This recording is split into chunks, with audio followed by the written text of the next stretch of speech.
Bismillahirrahmanirrahim.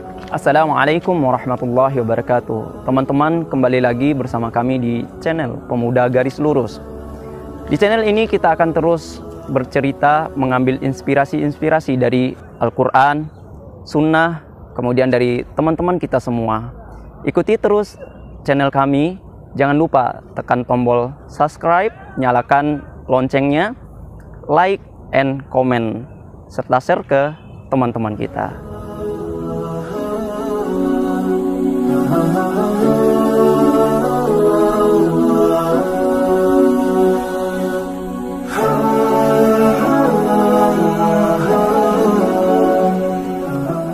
Bismillahirrahmanirrahim.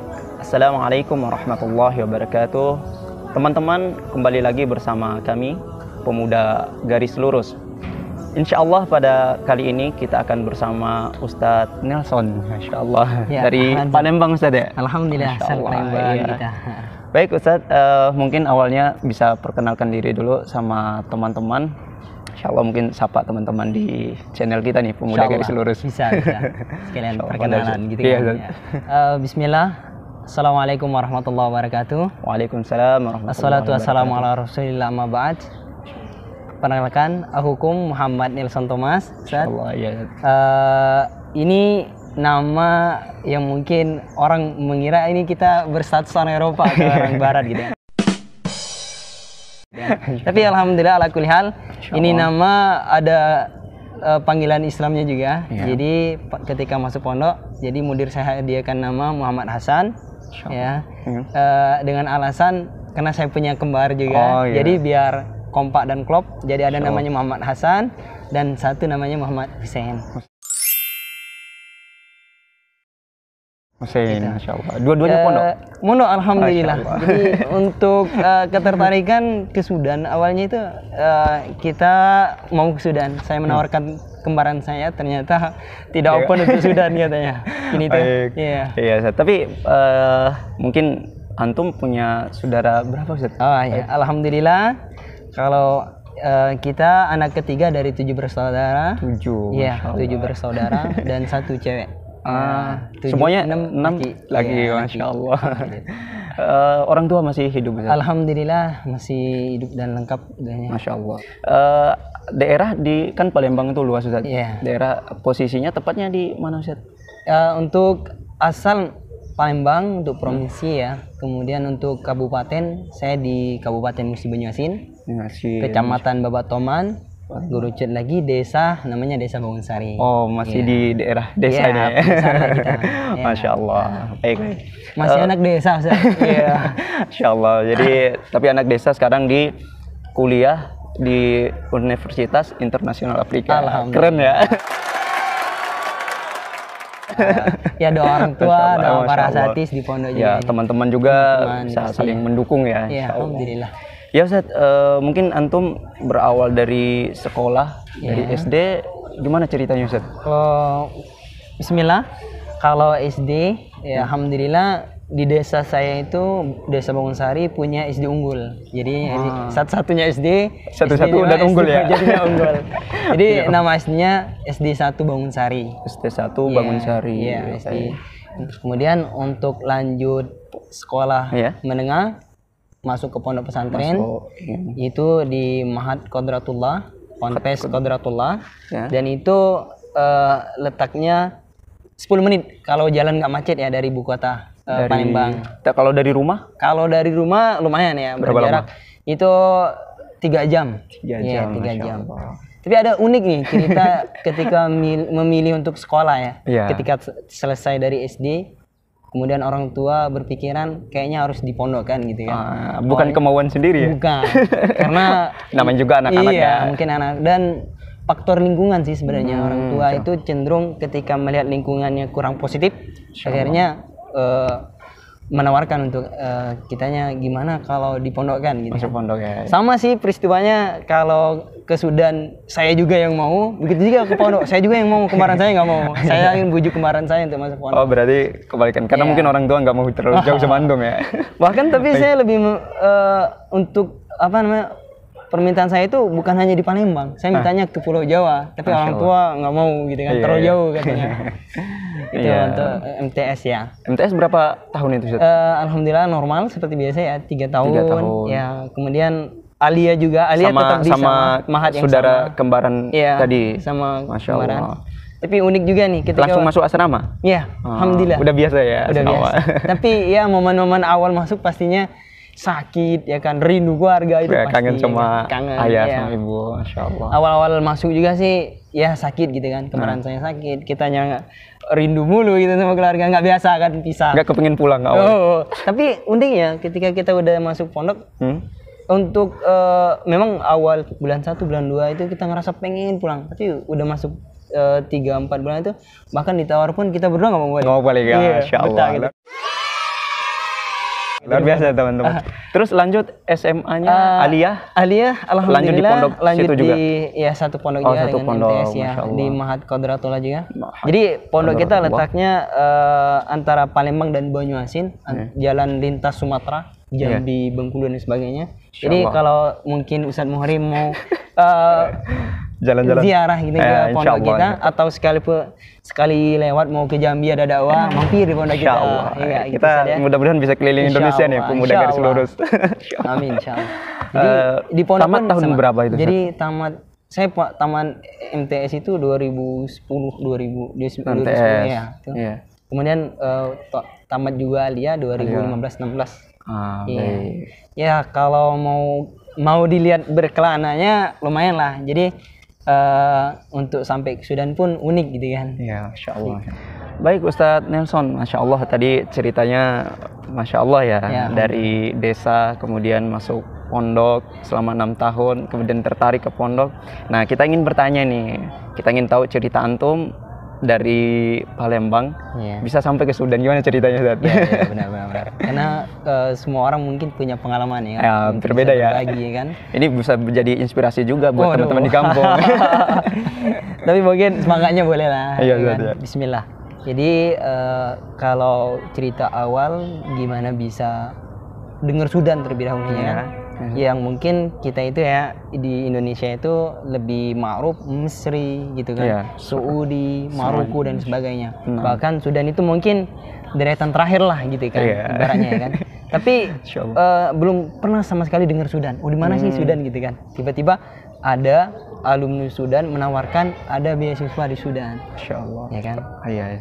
Tapi karena memang nggak nasib sih awalnya, karena pada saat itu beasiswa ini udah tutup gitu kan. Akhirnya ada jalan gimana caranya biar kita sampai ke Sudan, tapi tetap beasiswa.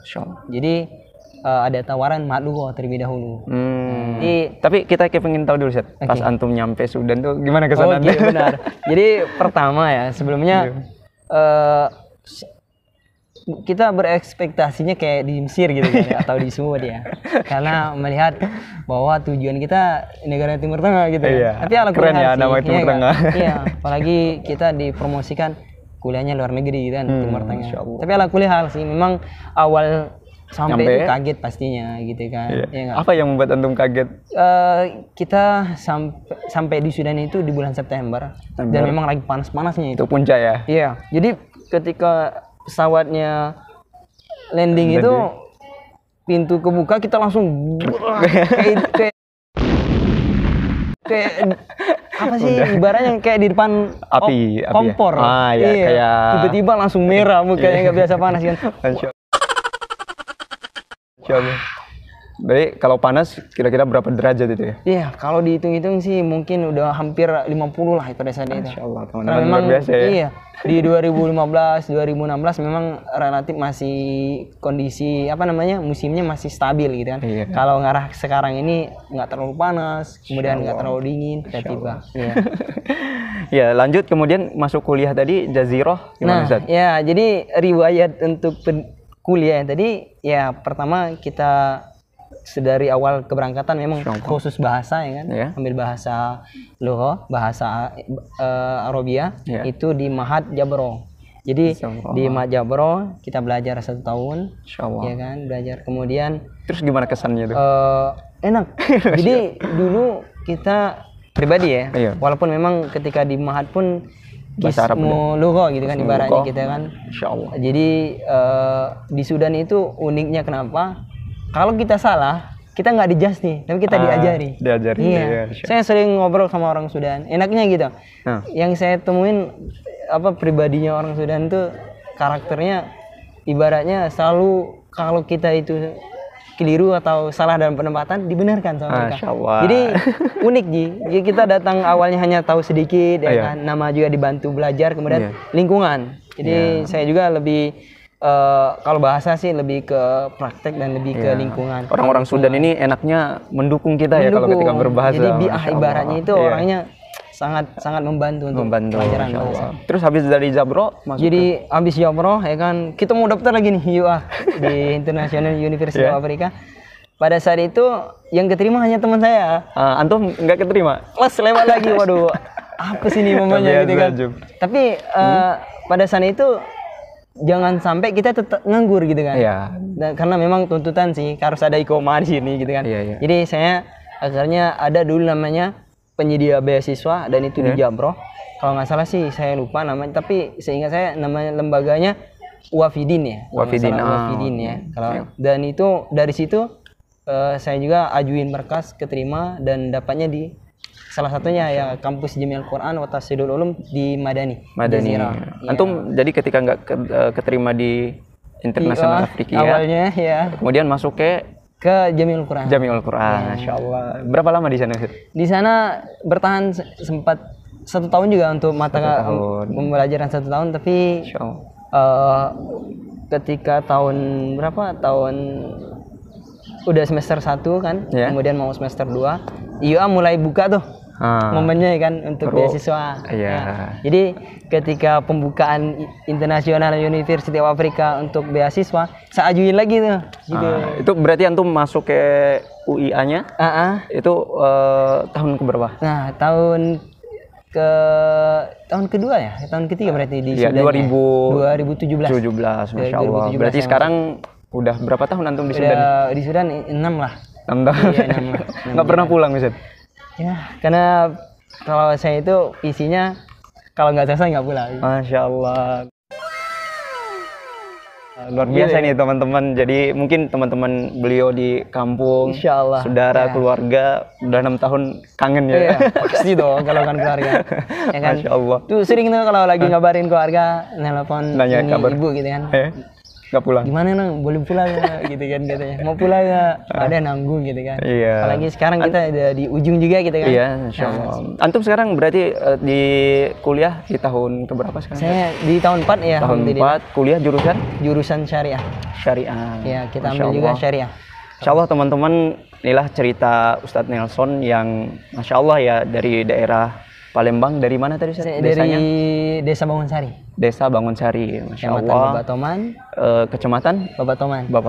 Masya Allah. Beliau udah 6 tahun nih di Sudan, nggak pernah pulang, Masya Allah. Tentu saja ilmunya udah siap ini ya. Siap untuk teman-teman di Indonesia. Tapi ini sekedar cerita saja.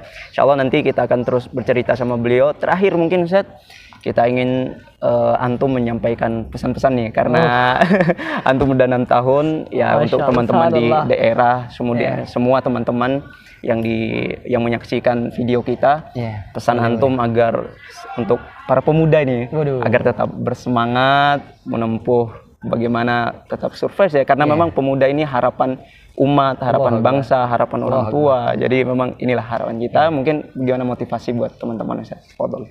Bismillah. Sebelumnya izin ke Ustadz dan ke teman-teman semua yang penonton setia ya. Jadi ada hadis Nabi Rasul sallallahu alaihi wasallam yang diriwayatkan oleh Abu Hurairah. Sami'tu Rasul sallallahu alaihi wasallam qala man kharaja fi sabilillah man kharaja fi talabil ilmi fa huwa fi sabilillah hatta yarji.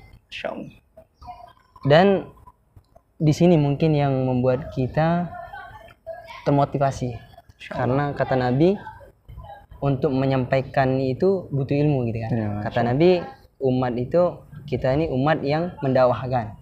Kata Nabi ballighu anni walau ayah. Kemudian untuk menyampaikan balighu anni walau ayah itu adanya harus ilmu gitu kan. Nah, jadi buat kita semua ya, kalau kita mencari ilmu jangan khawatir. Status kita adalah fi sabilillah insyaallah. Jadi derajat yang paling tinggi ya bagi orang yang berilmu. Karena kata Allah Subhanahu wa taala, ya ayyuhalladzina amanu minkum walladzina utul ilma darajat. Jadi mungkin itu buat kita semua para yang sebaya ya, terutama atau masih muda nih ya, gitu ya. Semangat ya untuk belajar. Kemudian jangan pernah menyia-nyiakan momen untuk tetap selalu belajar. Insyaallah. Mungkin itu. Ya Ustaz. Ya, insyaallah. Apa mungkin kita Abdul Fakir gitu, nggak ada apa-apanya gitu kan. Iya, Ustaz. Tapi ala kulli hal mungkin itu yang bisa kita sampaikan. Masya Allah, itu teman-teman bisa menjadi motivasi buat kita semua bahwa kita semasih muda ini semangat untuk belajar, karena memang belajar ini adalah merupakan puncak, yaitu fisabilillah tadi, dimana kita ketika misalnya, mohon maaf ini ya, kalau misalnya kita meninggal pun dalam perjalanan ini, insya Allah kita akan menjadi syahid.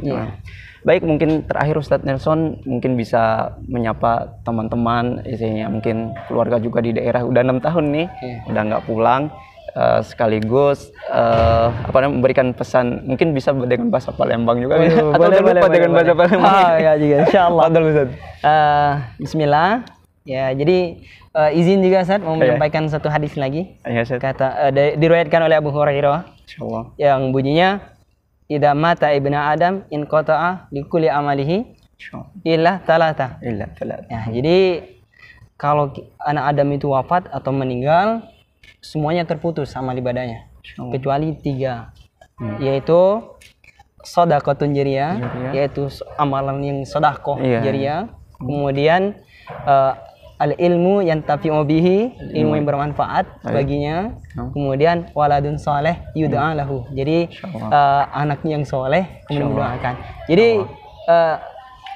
puncaknya ketika kita mengamalkan ilmu dan kita mendapatkan apa yang dijanjikan oleh Nabi itu, bahwa nanti kita setelah mati pun tetap mendapatkan pahala tersebut. Masya Allah. Jadi saya juga berterima kasih kepada kedua orang tua saya, Masya Allah, yang mungkin nanti nonton ya, atau saudara-saudara saya juga nanti sehabis ini. Terima kasih doanya, supportnya ya, semoga hanya Allah SWT yang bisa membalas dengan sebaik-baik balasan. Para ustadz antum. Dan juga saya berterima kasih dengan para asatiz dan para asatizat yang telah mendoakan kami. Ya, akhirnya tidak berasa ya, di ujung ibaratnya kalau udah semester 7, udah tahun 4, ya berarti kita bakal dipinta pertanggungjawab untuk mengamalkan. Ya, ibaratnya gitu kan. Walaupun bagaimanapun kitanya, ya kan, dalam berjuang mencari ilmu, tapi puncaknya ketika ilmu kita dapati adalah mengamalkannya. Jadi ingat syair yang mengatakan pohon itu bagaikan ilmu, ya, pohon tanpa buah bagaikan ilmu tanpa amal. Barakallahu fikum. Mungkin itu. Sekali lagi saya juga berterima kasih dengan teman-teman semua ya, yang baik yang di Indonesia ataupun di Sudan, menyupport pribadi ya saya, kemudian teman-teman semua yang ada di Sudan, doanya ya. Dan juga berterima kasih untuk Wong Kito. Nah, Wong Kito di sini alhamdulillah kita ada kekeluargaan Wong Kito. Di sini namanya Formasi, Forum Mahasiswa Sumatera Selatan Berintegrasi. Ingat, kalau ada Wong Kito nak ke sini, ada Kuyung Nilson, ya ibaratnya dengan Kando, ya, ada Kando Nilson, ada kando-kando yang lain. Insyaallah open, ya, kita bisa dihubungi lewat mungkin FB juga, promosi nggak apa-apa kan saya. FB bisa ya, ada namanya, IG pun bisa ya kan. Nanti kalau nak nanya WA bisa komen di sini. Baik Ustaz, artinya antum sama anak-anak Palembang yang tahu ya. Anak-anak bukan Palembang. Ini teman-teman Palembang. Baik Ustaz, syukron jazakallahu khairan atas waktunya. Terima kasih Ustaz. Barakallahu fiikum. Wa fiikum wa iyyakum insyaallah.